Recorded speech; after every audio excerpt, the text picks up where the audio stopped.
Welcome back to another episode of the Bastards of Boston Baseball. This is a new era of Red Sox baseball. Through every twist and turn, every major development, we are all on this journey together. This is going to be the most honest Sox podcast you're going to hear. No BS, just the truth. I'm your host, Charlie Smith, coming to you from sunny Los Angeles. You can find me on Twitter or X at Smith_MLB. My other hosts for this episode are Jeremy Schilling, coming to us from Boca Raton, Florida, and Terry Cushman, out of witness protection from Myrtle Beach, South Carolina. Terry, welcome back. Nice to see your face. How are you gents both doing, and where can the fans find you? I'm doing well. Feeling better about things here, and you can find me at JTShill20 on Twitter. Terry? I am doing well. I picked a sweep. I was 75% correct up until what? 3 innings of that third game. We led. What's 9 times 4? Oh, we had extra innings. Never mind. 36 innings. Yeah, you're there close. Was 30. Yeah, something like that. But we led in all but 3 of them. So anyway, Red Sox taking 3 out of 4 against the White Sox. It was only 1 out of 3 the previous weekend. So got things kind of going on the right track. 13-11. That's good for third place in the American League East. 1.5 games back from the annoying New York Yankees. I can't wait until we get our first series against them. Blue Jays right up above us as well. So, but yeah, just for temperature check, I mean, I'm feeling pretty good. I think the bullpen is kind of our most mortal spot, and I think the manager has done a poor job operating that bullpen. It didn't really hurt us necessarily this series, but that's the area where I'm the most concerned at the moment. Starting pitching was nails. Jeremy? My biggest concern is catching the ball and the inconsistent offense that comes with a team that strikes out as much as we do. So the bullpen will figure itself out. Cora's not managing games like it's September. I don't want to say load management, but he's managing those arms. You bring Hendricks back and he absolutely implodes. So I'm not concerned with the bullpen yet. So that's where I'm at. I have some concerns, and for me, it's also like fielding. Like you can't make as many errors as you're making. The strikeouts are also starting to become a problem, as Jeremy talked about. I am so beyond impressed by the starting rotation. We did have a very lackluster opponent for the last 4 game set. Things are about to get a little bit more interesting over the next 2 series. And then as far as Toronto and New York is concerned, there's a really good chance that after the next couple series, there might be only like a 1 game difference between these 3 teams. That being the New York Yankees, the Toronto Blue Jays, and the Boston Red Sox. The Toronto Blue Jays and the Yankees have a 3 game set after, let's see, Toronto faces Houston, and then the Yankees face Cleveland. So, could be really interesting. I mean, it's a 1.5 game swing right now.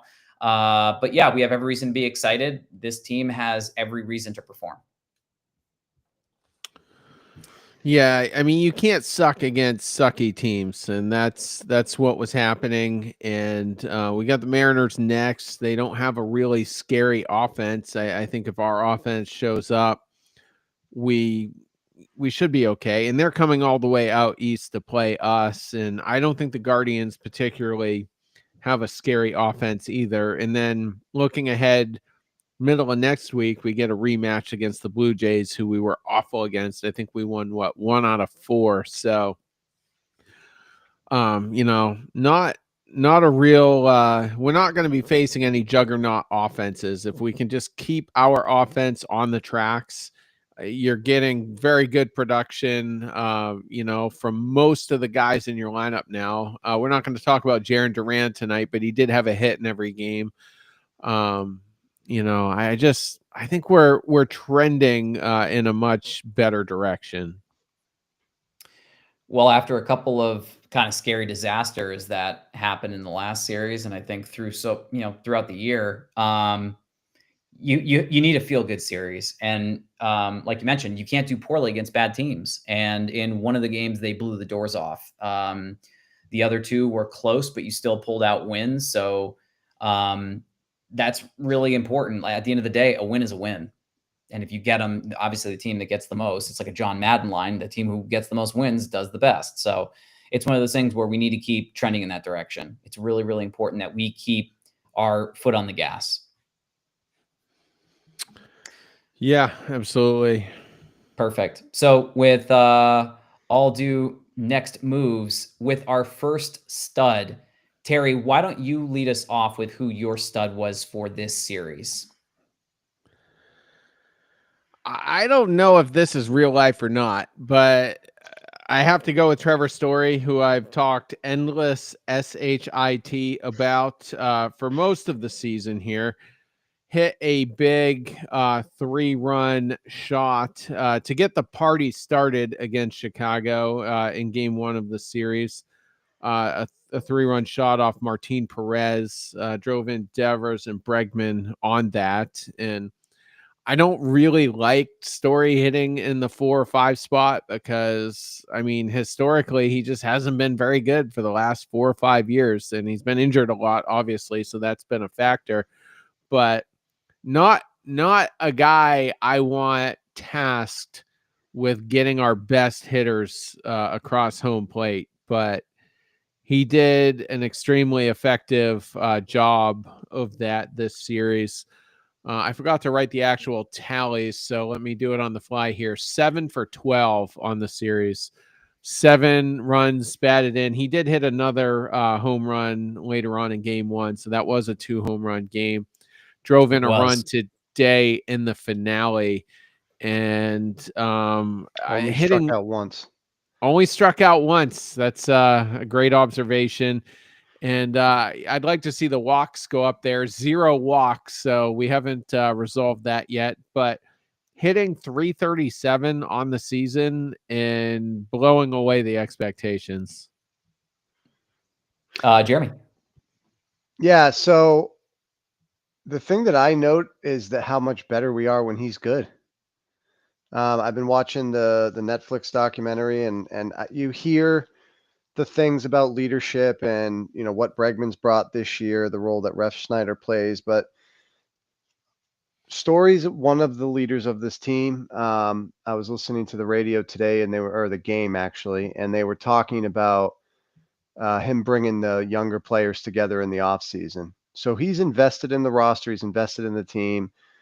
It sucks when your leader keeps getting hurt. So if he can, or one of your leaders, now that Bregman's there, if he can have a consistent season and stay on the field, he's going to have hot and cold streaks, but he solidifies the up the middle defense, which is so important. I talk about it all the time. And this team will be better with Trevor Story being a productive player as he is right now. He just happens to be absolutely scorching hot. Ton of extra base hits and home runs, clutch hitting. I don't know. I root for the guy. I like him. I know I talk about his injury history because it's there and we kind of have to, but I'm not rooting against Trevor Story, the human being, the individual, the player. I want him to be successful. I want him to perform so that the back end of this contract isn't an eyesore. If he's performing, no one's talking about the money he's making. No one's saying, well, we can't spend elsewhere because we have $22 million each year we're paying a guy that's not playing. This version of Trevor Story is a ton of fun to watch play baseball. And he's helping you win games. He's directly involving himself in the outcome of games. And we are better when Trevor Story is better. Absolutely. And to just echo some of the comments that you gents already made, I don't know if he's going to maintain this level of production. I don't anticipate that, right? He's on pace for over 30 homers, 90 RBIs, numbers he hasn't hit since 2019. So we're talking 6 years. He's already matched his total number of home runs as a member of the Red Sox this season in relation to both 2023 and 2024. So he's putting the work in. He's also he hasn't been caught stealing a base this year. The only issue I've had is, the throwing, is the errors. It's a little bit of a problem. He had 2 in the first game, but you got to forgive it. He had 2 home runs, drove in 6, so people aren't going to talk about it. And like Jeremy said, it's a really exciting version of Trevor's Story to watch. Committed another error in the series. I believe it was just a total of 3. He's hitting 337 so far for the year. He's got an 894 OPS, which is the highest it's been since 2019. Again, I mean, he is a leader on this team. And, I believe it was a week ago that we talked about, what would it look like for another team? If Trevor Story continues this up, it's going to be potentially, sadly, a situation that the Red Sox are going to have to potentially consider. Do we keep Trevor Story or do we move him? A team may be willing to pay that contract if he's doing what he's doing right now. And if he stays at this level and or is even able to perhaps take it a step further, maybe a little bit, he's one of the best players on this team right now. He's grossly exceeding expectations in relation to some of the players that haven't done anything this year. He's more than picking up the slack. So yeah, I'm super pumped. It used to be kind of like oh no, Trevor Story's up at the dish, and now it's like, please, I wish Trevor Story was up in this situation, because he's getting it done. He's doing the job. He's just getting work done. And, I'm okay with the occasional DNP. He didn't play in one of the games for the series. That's okay. If that means that load management's a thing and we're staying healthy, I have no qualms about it, because that means you're able to play for 75% of the series or 5 of 6 games. I don't care. So yeah, super happy that he's doing well. He had a painful at bat where there was 1 out, runners on first and second today, hit into the double play, but he did hit the go ahead run. We were tied at 1. He put us up 2-1. We led the rest of the way. He also won you game 1, though. I mean, that's the other thing too. No, he did. Yeah. And so here's my question, though. We're questioning what's real and what's not, and how sustainable things are. Sure. But if he's playing, let's just say at an all-star level. Sure. Do you get to the point where you can't trade him, where he absolutely has to be in the lineup? Or if there's a suitor, do you have to trade him no matter what? Jeremy, do you want to go first? Well, I also believe there's an opt-out at the end of this year, which factors into the answer to this question. Oh, I don't think he's going to opt out. I don't, but if he does go 30-90 and there's a market for him, I don't think he'd opt out, and I think the rest of the league is aware of the issues. I don't think there's going to be a trade partner for Trevor Story, regardless of how he plays this year. The injury history is There's just too much information out there that he's going to eventually, and I say the term breakdown, but that's not what I mean, because it's not soft tissue injuries. It's not weird rolled ankles running on a bag. It's like significant injuries. So I don't, it's not like he's soft, because he's not. He's a tough player. He just has bad injuries, like significantly bad injuries. But I would think that this ownership, with Marcelo Mayer ready to go, would absolutely move the money to get Mayer up at the big league level. And I hate to say it in the moment, 7 for 12, 7 RBIs, big reason why you won 3 of 4 against the Tri Sox, but I would do it. Yeah. I'm with Jeremy. It would be sad to see him go, but if the goal is to, lower payroll for the foreseeable future, you have to go with the odds of, the history is history. It's not something to forget. And while he's been really available this year, the best ability is availability, and we haven't necessarily seen the best of that for Trevor Story. And injuries could be freak accidents or serious injuries. They've been really bad, unlucky. If a team is willing to go that route, the Red Sox are not short at short. Like, that's one of the positions we have a lot of depth in. And if there's an opportunity to bring one of those guys up, especially if, hey, we'd like to bring you up, but we are going to need, I think that Marcelo Mayer is going to be a potential candidate for one of those extensions. I think they want to start to get this core together for the next 5-6 years minimum. You're seeing these players sign 6 to 8 year deals that are incredibly team friendly, almost as if they're, like the superstar all-stars of the Atlanta Braves who are signing like 10-year deals for like $50. It's It's crazy. The Red Sox are starting to do that with some of their players. Now, some of them that had the opportunity to sign that $100+ million deal, that's not happening anymore. I mean, you're playing your way out of a position and potentially get replaced. So, yeah, I mean, if the right team comes a knocking, opt out or not, I think there's at least a fair chance you have to entertain it that Trevor Story could potentially be playing in a different stadium. Just looking through the league right now, Sure. The Guardians could probably use, a second baseman or a shortstop. Just looking down, I think the Brewers could be a potential suitor at those positions. I would say the Padres, but they didn't spend any money at all this winter. I just think, he plays shortstop. It might not be an easy task to find a dance partner at that position, but he could play second base for a lot of teams. So I think you're probably best case going to end up eating half the money, but I think the Red Sox would see that as a benefit. You got to put Meyer somewhere. You do. So And you I'm going also to have say this. Cedane Rafaela as a option.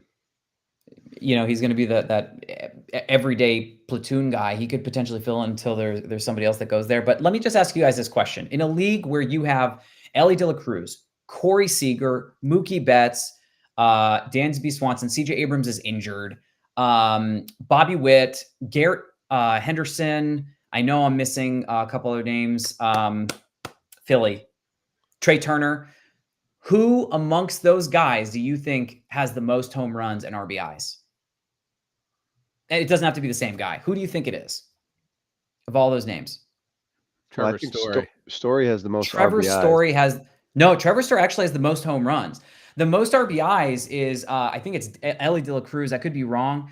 But Ellie had like a couple crazy games. Like remember earlier this year, he had the torpedo bat. He had the 2 or 3 homer, 9 RBI day, and he just absolutely went off. But Trevor Story is leading Major League Baseball at shortstop with the most home runs. That is a statistic that a lot of teams find to be very sexy. If there's a team that loses their main guy, like you mentioned, Cleveland, they don't have the home runs coming there. Xander Bogaerts plays short. He doesn't have any home runs this year. It wouldn't surprise me if San Diego becomes a dance partner. They've got a couple players they also left. Or lost, excuse me. So there is going to be interest amongst Major League Baseball if he ends up being, one of the first guys with, 10 home runs at his position. If the Red Sox end up having depth, yeah, I'm pretty sure Trevor Story is backing, unfortunately. But yeah. Well, the question was, would we do it? My answer is yes. I think they would. I completely disagree with your take that there's going to be a market for him. Okay, we can revisit that. I mean, I'm happy to. I think. I'm not saying I'm right. I'm just my opinion is there's such a consistent history with this player, and the numbers that got him the contract in the first place were in Colorado, which we all know what that means. Sure, of course. Yeah. There's no track record in the last 4 years for a team to believe that he can continue to do this. I hope he can. He looks like he can. Yeah, teams are People desperate. Forget that he actually came back last year and was ready to go.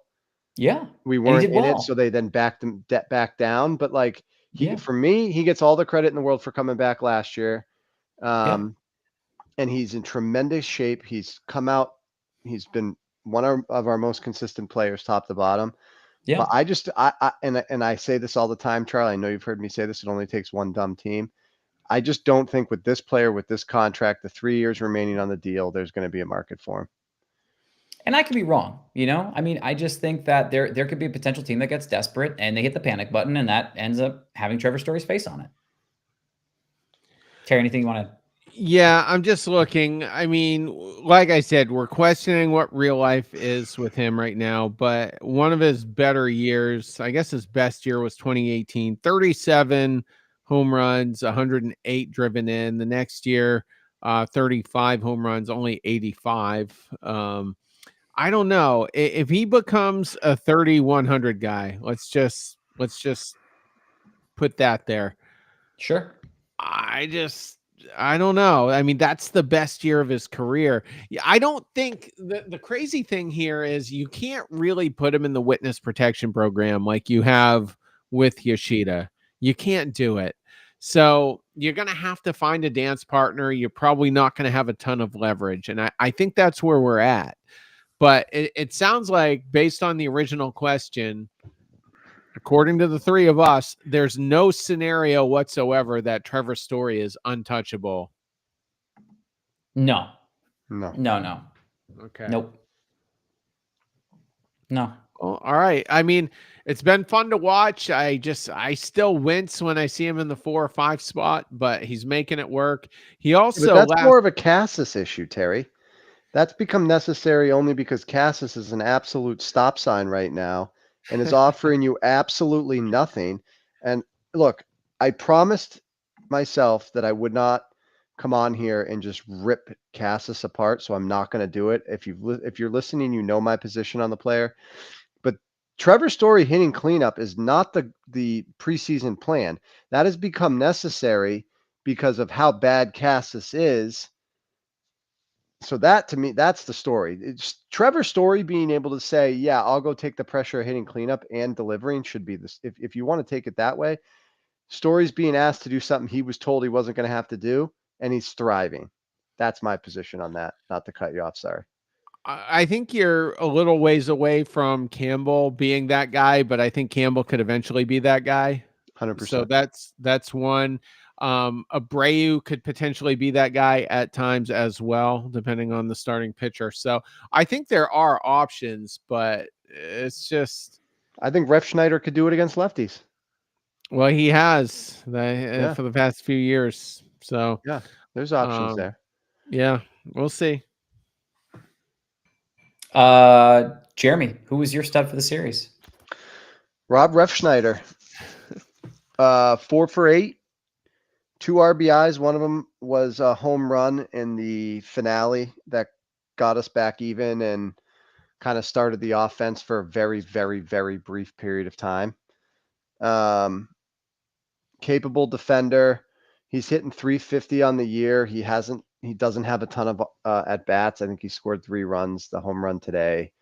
But he's been pretty steady in a limited role for the last 4 years for the Red Sox. I've always liked the player. Again, we found out last year that he is one of the leaders of the team. And my next comment is not like, if we get to October, he's going to still be doing it. All right. And the tweet came from the Bastards account. So this is Terry's take. I totally agree with it. Can we put Ref Schneider over there, even if it's for the next 5 games, and get Cassis out of the lineup? Because for those that he believe he's going to be a 3,100, and you know who you are, every single one of people tweeting at me. All right. He needs a reset. He is absolutely lost. He's talking to himself. He looks like he lost his puppy in the dugout. Like, I'm not almost. I feel bad for the player mentally. He has to be completely just a lost baseball player right now. And I'm not saying do some crazy thing, promote somebody that, shouldn't be there. Find a solution at the big league level, even if it's just for the Rays series. I'm sorry, the Seattle series. Please find a solution. And I don't know if it's Abreu at first and Ref Schneider plays right, or Ref Schneider goes and plays first base, or Romy Gonzalez. There has to be something. Cassis going 0 for 4 with 2 punch outs every single night and dropping a ball every 3rd or 4th game can't be the answer. Give the guy a mental break. I mean, I think it's, if you just plug him in the lineup tomorrow, it's like what you're just expecting the same. You should just expect the same result, is what I'm trying to say. It's something has to happen there. Ref Schneider's swinging it right now. Maybe it's him. One of the reasons why I picked Ref Schneider is because I wanted to discuss this topic a little bit. So the one thing I love about Rob Refschneider is when he hit that, what ended up being the game-tying home run, the team just gets fired up behind him. He's literally the spark that lights this team, and we saw what happened. and he's good in the outfield. I advocated for him playing first base. A lot of people don't realize, especially that one hater on Twitter earlier. For the first 4 years of his career, largely he was a first baseman, so he can do it. I mean, you don't have a ton of options at first base right now. I mean, you've got Romy that can do it, and I like Romy Gonzalez, but I like Rob Refsnyder more, and he puts the ball in play. They say, you know, the term that gets used with him on social media is he's a professional hitter. A very small sample size. He's only played, today was his 9th game of the season, but he's hitting 350 right now with a 381 on base. That's about what he was hitting for the first 2-3 months of the season last year. And it did come down to earth a little bit. By the end of the year, he hit 283 with a 359 on base. And he had an 830 OPS, about 100 points higher than league average, 110 points actually. An OPS plus of 130. At the moment, it's 137. This guy is a bona fide lefty killer, as has been mentioned ad nauseum by several content creators, journalists, what have you. And you know, it's not a trend anymore. It's who he is. That's what he does against lefties. And maybe he's not an everyday player, but I think he should be utilized a little bit more. And at this point, automatically, if there is a lefty in there, he should start the game. He should pinch hit, late in games.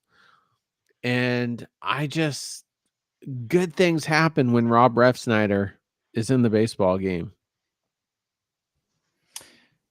Yeah, I mean, this is someone who gets a limited sample size as far as opportunity goes, and he makes the most of it. The last professional hitter that I can remember people referring to on a regular basis or on a consistent basis was Justin Turner, who is widely regarded as one of the better professional hitters, at least was. Obviously, he's gotten pretty old as of late, but had one of his best statistical years as a member of the Boston Red Sox, and left and got his money after because we didn't want to renegotiate, and he got a pretty nice opt-out package. But I don't think the Red Sox give the word leader as a title very easily, and I don't think it's something that they ever take for granted. It's also not something that I think certain players will ever be able to carry regardless of their ability.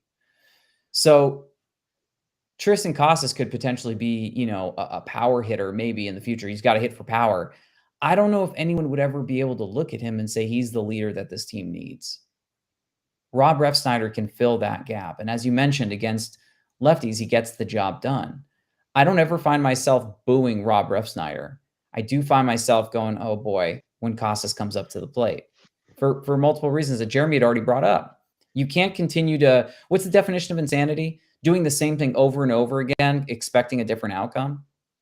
That's basically what we're doing. And with, to Jeremy's point, he does need a mental day or mental days. I mean, there were players that used to get, what was it, Terry? You said that, you mentioned this years ago. Xander Bogaerts would get a day off after a day off. He wouldn't play the game after an off day or something like that. It was really frustrating that Alex Cora would do that with Xander. He would rest him. It was just kind of frustrating. Tristan Casas needs a couple days. He really does. It's really it's hard to watch him play now. It's not a fun experience. It's hard for the fans. It's hard for the team. And I think above all else, it's hard for him because he knows he's not able to deliver right now. One home run, a couple of RBIs, and hitting under 200. That's not going to get the job done. So the last thing I'll say about this is there's only one way for Casas to really positively impact a baseball game, and that's by driving the ball. Refsnyder is just, he can affect the game in different ways. This is a topic I talk about a lot. He's not the best base runner. He's not a base stealing threat, but He can go first to third. Cassis can't. He can score on a base hit to left. Cassis can't. He can leg out a topped ground ball and make it a base hit. Cassis cannot. As long as he can catch the ball at first base, while Cassis is not driving the ball, he just provides more upside to positively influence the game. I mean, that's it. Cassis needs to be driving the ball off the wall, doubles, and it's not going to happen like a light switch here, guys. There has to be a progression, and I think you start that progression by just backing off for a few days, and you may even tell him to stay away from the ballpark for a day. But hey, if you want to prepare. You're not going to play. You're not going to pinch hit. You're certainly not going to be a defensive replacement. And they did this with Duran last week, and now he's starting to heat up a little bit. He's starting to get back to where he was. So it's just time. The writing's on the wall. I'd be shocked if he's in the lineup tomorrow, but Cora follows his game plan to a T. Yeah. Yeah. Anything else you want to add, Terry? No, I just think I'd like to see him more as well. And I think when he's on the field, it has I don't want to say a profound impact, but a very positive impact on all the other players around him. Absolutely. That is going to bring us to our third stud, and I get to pick who I thought was going to win the Cy Young last year, and that's Garrett Crochet. I mean, this guy was absolutely electric in this series. Granted, a little bit of a revenge game, only allowed 4 hits over 6 innings, struck out 7, a pair of walks, absolutely locked in. It's the second straight game against his former team. He struck out 11 over 7 1/3, only had 1 blip. That was it. Just the 1 run on 1 hit. That's it. This guy has a 0.67 ERA with 31 punch-outs in 27 innings. This is insane. And it's insane to think that in 4 games with a 0.67 ERA, he's 2-1. No decision in this game. And it was really hard because I do remember a couple games when Chris Sale was with us against Toronto. There was one game. I think Chicago was another one. We just didn't get many runs. I think combined, he got 1 run and he got 2 no decisions because we just didn't give him the run support. So Garrett Crochet is going to continue pitching like he's baseball Jesus, and I love every second of it. If I'm the opposing team, I know I'm probably going to strike out at least once a night. The odds are forever not in my favor, but really happy that Crochet is here. And my God, man, when it just, you can see what happens to a team when you have an elite number 1. You have one of the best pitchers in baseball on your team. Terry. When Nick made his pick in the series predictions episode, he said there's not going to be many games that I pick against Garrett Crochet. And certainly you're not going to do it against the worst team in baseball, but he's fun to watch. The only thing I'd like to see, he doesn't really get fired up. He just quietly and professionally goes about his business and assassinates whoever's in the batter's box. I'm okay with that. You'll take that. Okay you'll absolutely take that. But I just hope in some way he does kind of endear himself to Red Sox fans, and he's got the next 6 years to do that. John Lester did it, kind of in his own way. And, he was a guy we all loved. And quite frankly, I mean, I don't think the Red Sox do enough to commemorate him. Today we had Johnny Gomes in the booth. You don't see John Lester around. And right. I don't know if there's any hurt feelings from ownership on that, but Crochet's been fun to watch. It probably will get more fun and more interesting as we play, the Yankees and, some of the bigger teams when the Astros come to town and all of them. And then in the postseason, maybe we'll finally have that mystique. Most casual fans in Major League Baseball don't know who Garrett Crochet is. Red Sox fans know him because we needed an ace and we knew Chicago had one. And he was just kind of on our radar. And I don't know what the Cy Young race is looking like right now. We haven't really seen double-digit punch-out games from him yet. I think those will come as the season progresses. But it's extremely reassuring that every 5th day you don't quite have an automatic W, but you can tentatively pencil it in, and it's been fun. I mean, I think in the American League, the pitchers that are up there on the list, you have Garrett Crochet, obviously. Max Fried has also been doing very, very well. He's got 4 wins. He's got a sub-2 ERA. Garrett Crochet has a 1.13 ERA. I mean, that's just stupid. If he's not number 1, I'd be shocked. Evaldi's also done well. Gaussman's done okay. National League has a boatload of players that have been doing insane. I say this, I know I sound like a Dodgers fan. I'm not. Yamamoto has a 0.93 ERA. Like I was just talking about this with somebody else. Like it's not going to stay there. It's obviously going to go up by a little bit here, but you're in a league with him. Paul Skeens is there. Pivetta is there. Pavetta's also like pitching out of his mind right now. Have you guys seen his numbers? I've seen a couple of really good starts. I have him up now, actually. He's 1.57 ERA. He's doing really well. He's doing his very, whip very is well. low, and it always was because he's never been a guy that walks a ton of people. So opponents only hitting 175 against him. But I think we know what's going to happen with Pivetta. And if he proves me wrong, then so be it. But right now, getting back to Crochet, though, 10th in MLB in strikeouts. That's all of MLB. So where would that be? Yankees. Wow, he'd be 4th in the American League. Real quick, you mentioned Max Fried. Did you hear about what happened to him this weekend? Oh yeah, big thing. Yeah, he had a no-hitter going, and there was a play that was ruled an error. So it gets ruled an error. The game continues, and then all of a sudden he looks up at the scoreboard. The error was taken away, and it was now a hit. So he lost his no-hitter like 20 minutes after the fact, and then promptly gave up a legitimate hit after that. But there was a ball hit at the second baseman. It wasn't fielded right, but the base runner on the replay clearly was going to win the race to the bag, versus the pitcher had the play been made. So it was going to be a hit. So it was absolutely the correct call. But it's the most awkward way in Major League Baseball history to find out you lost your no-hitter. Yeah, no. So they talked about the guy who broke up the no-hitter was Chandler Simpson, who got elevated to the Major League roster for the Rays, and he's insane fast, like dumb fast. And so I think it was in the 6th inning that it happened, and then it was either in the 7th or I think it was the 8th inning he lost the no-hit bid for the second time. Yeah, and he was confused, and Boone came out and said later that this can't happen. It's really sloppy. And looking back at the replay, it looks like it should have been ruled a hit to begin with.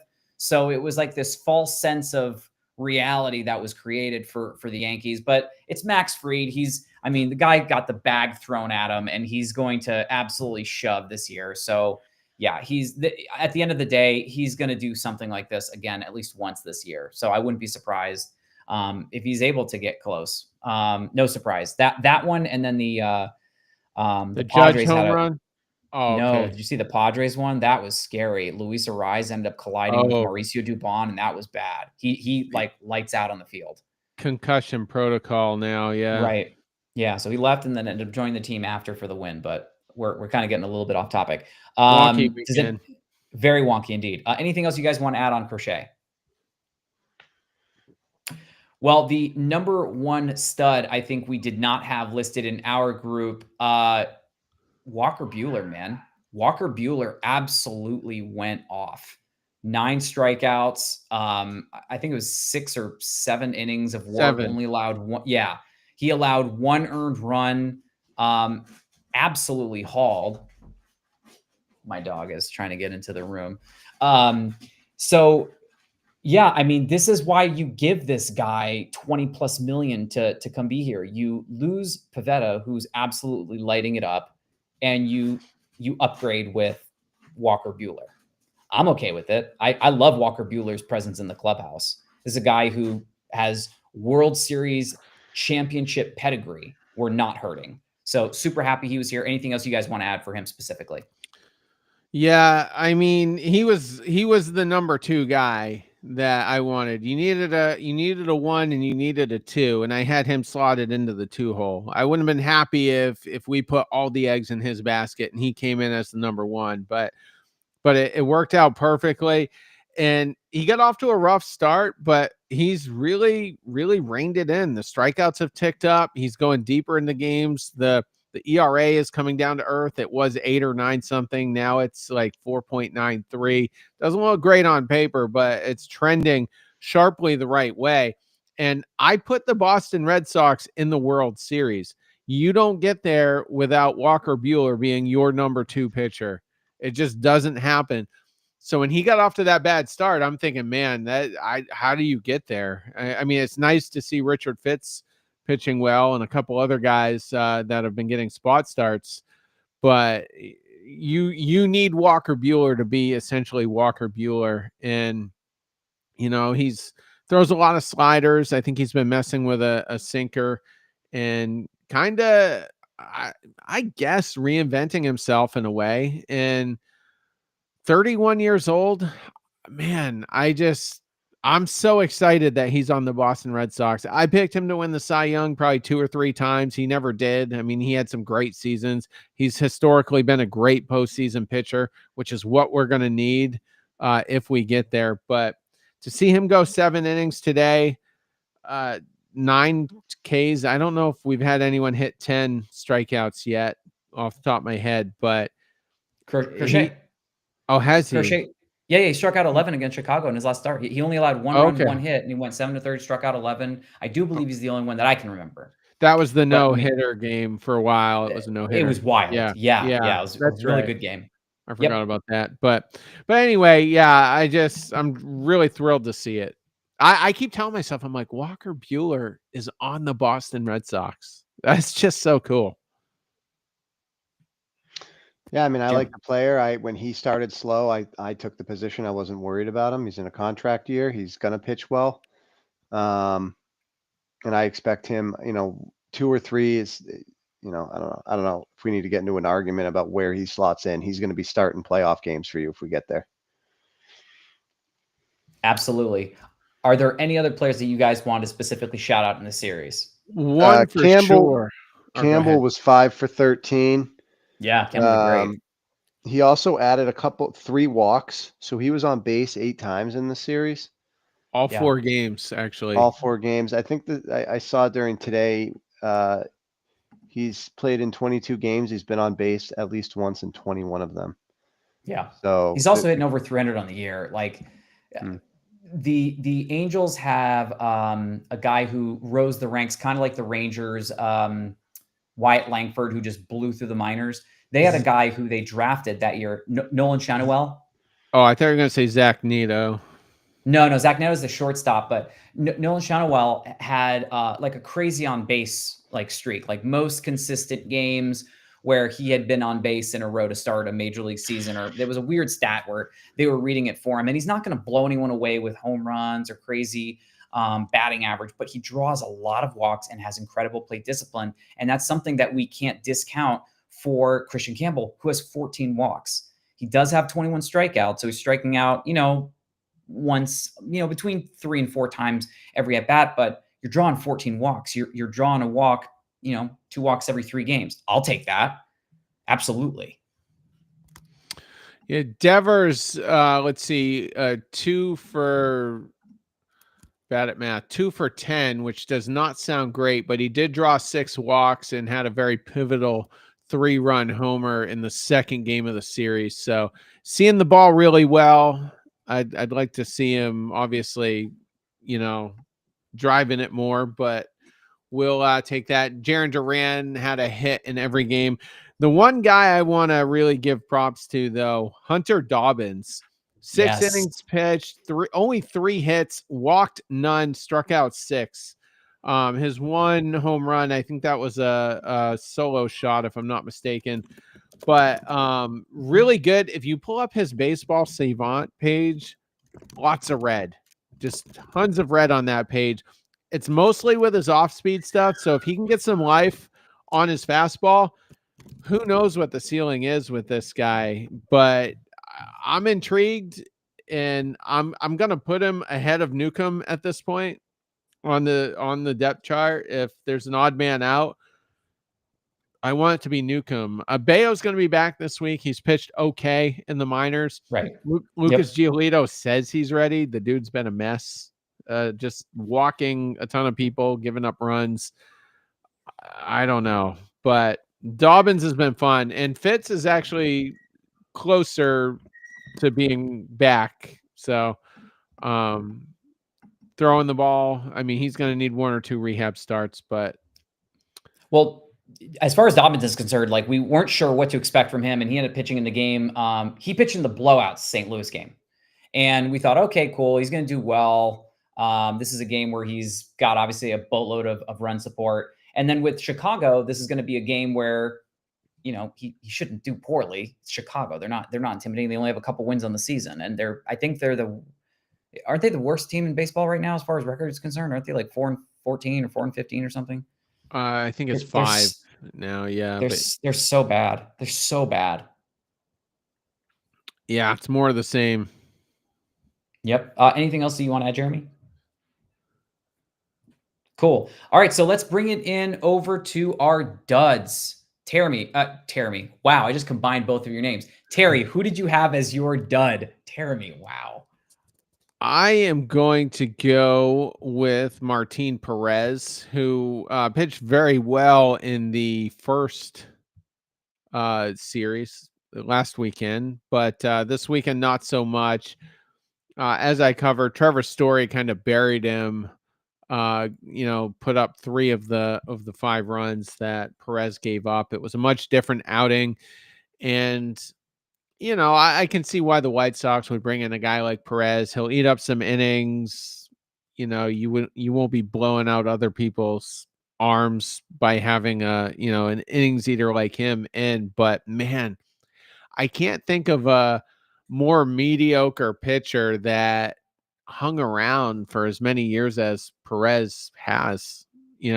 He's not a bad first half of the year pitcher, but things come to a screeching halt. I mean, I remember he was with us in 2021 and had a great start. I mean, he was a big reason why we had that good first half. I mean, we led the division for most of the year, and then second half of the season came around and he didn't even make the rotation in the postseason. He was pitching out of the pen and mostly in cleanup duty and kind of bounced around. He signed like a $9 million deal last year with the Pirates, which kind of surprised me.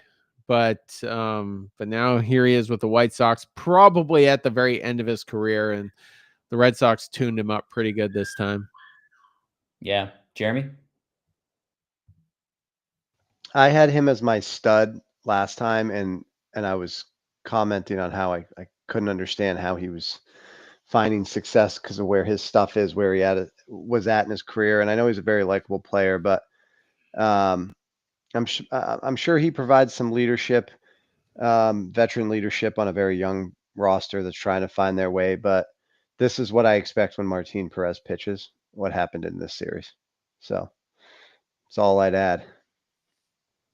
Yeah, not much to add on top of that. I mean, this was one of the more frustrating guys that we had on our team.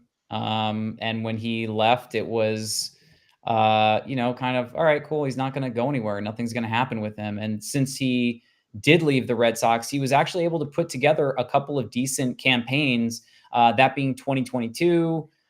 Even 2024, he didn't do too badly. Like he pitched for Pittsburgh, got moved to San Diego, had a sub-4 ERA, but the year right after he left us, it was really frustrating because he looked like he turned the clock back and was able to almost hit 200 innings. He pitched exactly where I thought he was going to pitch. Poorly, not get the job done and just be a pitcher. Nothing special. Jeremy, who did you have for your dud? Bobby Dahlbeck. And the one thing I'll say about Bobby Dahlbeck is he is consistent. His numbers are exactly as you would expect when he was a Red Sox. I think he's hitting like 169. He hasn't played a bunch. It's unbelievable. Or wait, I mean, he might have just got called up, but I was looking at his numbers, and it's insane how consistent this player is. The one thing I will say though, and why I named him is I've always rooted for him, and the best thing that could happen to him is get a bunch of at bats on a team going in absolutely no direction whatsoever and try to find a career out of it. So I'm rooting for the player. It's just I was interested. I was surprised to see him in the big leagues. I guess I shouldn't be if it was on the White Sox, but kind of the same old story with Bobby Dahlbeck. Terry. Wait, which team does he play for? Is he our first baseman? I forget. It was, you guys are no selling my joke, but yeah. So with the White Sox, I mean, we got the first base right now. We may as well, for the Red Sox, we may as well name it the Bobby Dahlbeck Factory. that's what's going on there. And brutal.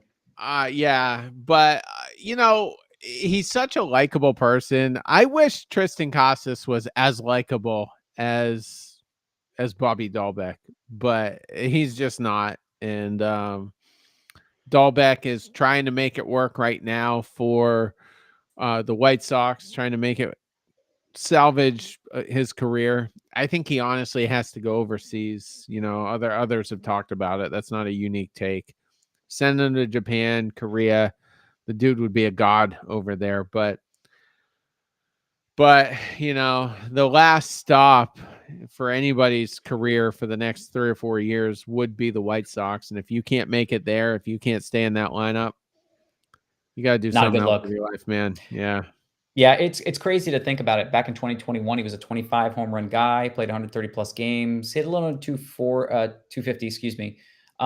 Struck out a lot. Like that was his big problem. Like a lot of strikeouts. And we thought, okay, cool. 4 years ago, 25, we haven't hit our peak. He'll get better. And then the numbers went down, and then they went down again. And it was just, I mean, he was out of baseball in 2 years. I mean, he flamed out. People figured him out. 100 less at bats, almost the same number of strikeouts. Like that's not good for baseball. And then last year he struck out more than half of his at bats. You can't do that and expect to be here. So yeah, good luck to him across the pond. He could be a god there. If he plays in Japan or Korea, the guy, or Mexico, who knows? I mean, the guy's going to be an absolute stud there. It wasn't meant to be in Major League Baseball. Anything else we want to add on Bobby D? So my dud for this series is Andrew Vaughn. Andrew Vaughn was relevant in only one game here. Scored one run, obviously, in the home run that he had in the third game of the series. But outside of that, only a couple of hits, a lot of strikeouts, 4 strikeouts in this one, just was not getting a lot of good contact in the game. And the issue with Vaughn is that they're really depending on him to be the, superstar of this team because it's so full of, I don't want to say bad players, but I mean, this is someone who's really never had his career take off the way that everyone thought it would. In the last 3 years, you've just seen the numbers just completely tank. His batting averages kept going down over the last 4 years. You're seeing just everything he's just not making the best contact right now. And his batting average is almost 100 average points lower this year. And he's, striking out about a 25% clip, which is not crazy, but it is higher than what it was last year. So he's got to make some adjustments here because this isn't going to cut it for Chicago. But I mean, there are very limited options. They don't have the depth that some teams do. Chicago, honestly, if I'm a Chicago fan, I wouldn't buy the tickets. I would have the sell the team sign go up because I'm sure there's going to be some Chicago billionaire who's willing to buy this team. Because what you're seeing right now is below an inferior product. I don't think the Chicago White Sox could compete against some AAA teams. They're that bad. And Andrew Vaughn is not helping that situation. Terry. Not much to add. I mean, as sad as it sounds, I mean, how many players are better on that team? Luis Robert, obviously, when he's healthy. It's just not a good baseball team. Yeah, Luis Roberts is another good player for my next very brief comment. This player's averaged 19 home runs and 75 RBIs a year in the preceding 3 years. I always wonder with guys like that on absolute dumpster fires, if you go put them in a good lineup, what they could do. This team stinks offensively. They're so bad. They're so bad. And, you have two guys like that do have some ability, and no one's protecting them. No one's getting on base in front of them. And so I don't know much about the player. I just commented on those stats as I reviewed them. So that's all I have. They're the worst team in baseball last year. They lost 120 games last year, and they're already on pace to do that again this year. I mean, They're going to do it again this year. They stink. They're so bad. I mean, if what the owners are, I mean, their win percentage is under 200 right now. Their win percentage last year in relation to this year was 253. They're at 190 right now. They will exceed the 120 losses of 2024. They're that crap. So yeah, I'm all good with the White Sox. If we ever play them, every time, Terry, I don't blame you for picking sweep. I would have picked sweep too. They're awful. Anything else we want to add for that one? Nope. That is going to do it for the Bastards. Everyone have a great one. Take care.